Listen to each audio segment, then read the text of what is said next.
This story, by the way, I was personally invested. I was personally invested in the story because Yeah, we all were. imagine. Welcome back to Loving Amman. We've got a packed episode for you today covering all the major stories that have been making the waves across Jordan, from food festivals to royal visits, and even some exciting news for our Olympians. There's a lot to dive into, so let's get started. Thank you so much, Tarek. Let's kick things off with the Jordanian Food Festival, which wrapped up recently. This year's event was nothing short of spectacular. It showcased a vibrant array of traditional Jordanian dishes alongside international cuisine, making it a true celebration of food culture. And the highlight of the festival? Well, it had to be the surprise visit of Queen Rania. Her Majesty's appearance added a touch of royal elegance to the event. She mingled with the crowd, sampled some of the dishes, was smiling with everyone, and was seen engaging with local chefs and vendors. Those local chefs and vendors, by the way, Saad Shammout, Feed Murid, the Bulldozer, all the favorite influencers that you always go to. It was a real boost for morale and also crazy that a royal person would come to something so local. Exactly, that's what I'm talking about. That's why the festival wasn't just about food, it was also about community, and Queen Rania's presence really underscored that.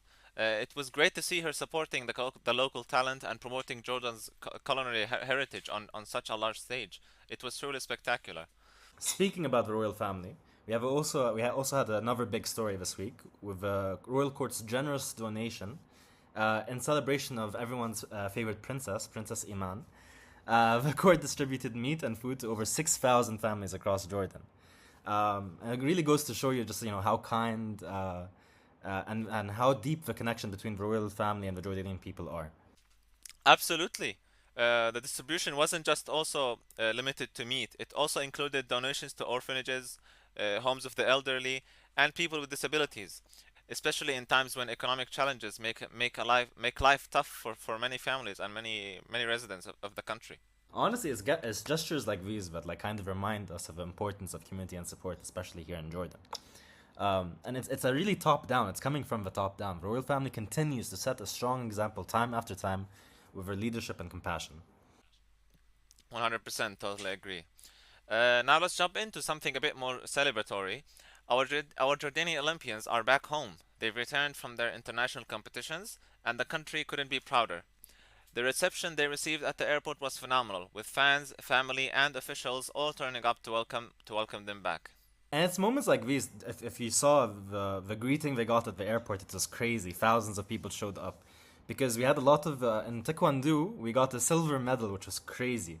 This really shows the hard work and the Yeah, dedication of these athletes. It's really truly inspiring. And the achievement really has put Jordan on the map in terms of global sports. If you saw per capita how many awards each country got in accordance with the population, Jordan's really high up there because relatively we have a small population, but we have a really good taekwondo team and karate team. 100%, definitely. And even though it's not only about the medals, it's also about representing Jordan. To represent Jordan with pride and showing the world that what we are capable of. So thanks to all the athletes, and a big shout out to all of our athletes and for their incredible efforts. Big news though, not big news because I didn't really feel it. I don't know if you felt it, but the earthquake that No, I didn't as you well. didn't. I don't think anyone felt it. I know. Okay, I know it's a 4.8, and I know it started in Syria, and I know some people in Lebanon felt it. But here, maybe Bi'ajdoun they might have felt it, but here in Amman they didn't at least. So, so Yeah. let's talk about it. What do you think? What is? Well, I think the earthquake was just like, for sure there are some people that felt it, and we've seen that on social media. But the overall reception of it was people took it lightly, or took it from more of a sarcastic side of it, or they made fun out of like an unpredictable situation, which just goes to show like how Jordanians try to always be uplifting and try to look at things from the positive side, even though there is practically no positive side to this, because an earthquake is an earthquake, and yeah, but I think the overall, not that many people felt it, and it was just more of a humorous situation rather than a serious one. You're completely right, and while we are like it was, we kind of made fun of it, and it was a humorous situation. Let this be a Exactly. reminder that like earthquakes are a serious business. Always have a first aid kit on hand. Have flashlights, everything, because Jordan is technically on the fault line. So we can laugh about it afterwards, but safety should always come first. 100%. 100%. And finally, let's wrap it up with a feel good story. Farid's Tawjihi success. This week, the results came in, and it turns out our Farid passed his exams. If you have been following his story last week, you know how much pressure he was under, and the fear of not making it was very real for him. He promised to invite almost more than 2,000 people to his Tawjihi party if he succeeds, and he actually made it. So congrats to him, and yeah, I'll leave it to you, Tarek. This story, by the way, I was personally invested. I was personally invested in this story because Yeah, we all were. imagine your mom is inviting like I don't know how many people, like a crazy amount of people that you don't even know, is getting food, is getting parties, is making signs like you are going to the elections, right? The whole shebang. I would have a mental breakdown. Oh, haram, the guy he was up at night. Yeah, his friend was sleeping over, but he was online texting like making videos for his followers. And oh, guys, I can't sleep. So as a person who also was scared when we were in high school and was not sure how good their scores were going to be, I completely get where he was coming from, his feelings. Come on, I was with him 100%. 100%, exactly. It's just stories like these that are the stories that give hope to other students and to people in general, but especially to other Tawjih students out there who might be struggling. Like we see a lot of students going through mental struggles, even physical struggles when it comes to Tawjihi, and stories like Farid's journey is a testament to the importance of not giving up, even when things are extremely tough and are not going according to your plan or to your way. So shout out to Farid, congrats to him, and yeah, hopefully all those who didn't make it in the Tawjihi this time will for sure succeed with more than what they dream of. Inshallah. Well, I completely agree, but just piggybacking on this subject because we also had another story of a Jordanian student who said she felt overwhelmed with the whole thing because correct me if I'm wrong, but to get into medicine in Jordanian universities, you have to get something like a 98, like a score of Yeah, I think so. I nine. think it's even higher, maybe. Yeah, okay, so let me look. Okay, so she needed to Yeah. receive a score of 97 to 99. I honestly, I have never gotten a score of 97. I think the maximum score I've gotten was like an A, which is 95. Like I don't Yeah. I don't know like how like haram, like she went to Reddit and she was like, "Hey, look, I study every day. I'm the eldest daughter of my family. All my family is already calling me doctora.